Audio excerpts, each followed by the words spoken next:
Recevons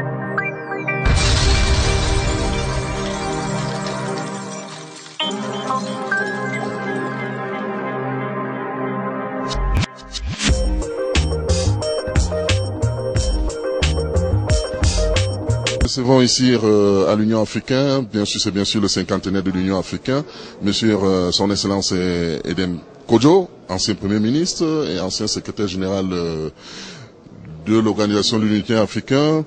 Monsieur le premier ministre, vous avez sorti un document, un livre que vous allez présenter ici à l'Union africaine.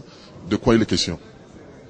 Mais il est question de panafricanisme et de renaissance africaine, c'est-à-dire le thème même que les chefs d'État ont retenu pour ce sommet-ci.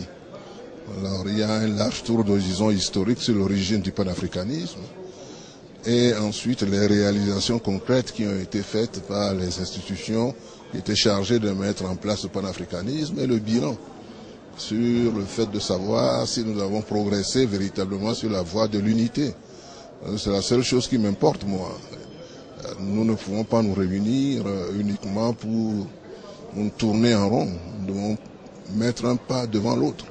Et aujourd'hui, 50 ans après la création de l'OUA, est-ce que le panafricanisme nous a permis d'avancer? Est-ce que l'unité africaine se réalise concrètement?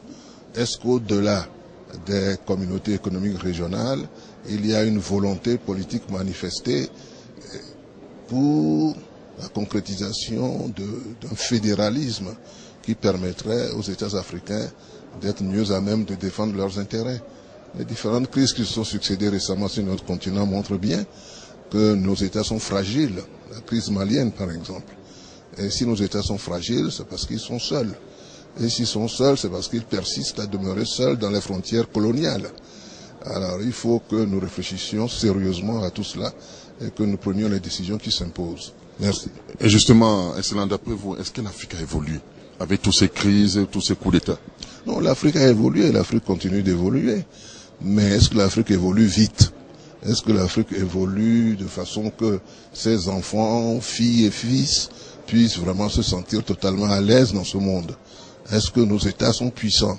Est-ce que l'Afrique est une voix qui compte dans le concert des nations? Ce sont les questions-là que nous devons nous poser. Et il ne faut pas qu'on se contente de peu. Moi, j'estime qu'on a beaucoup de progrès à faire. Merci. Merci.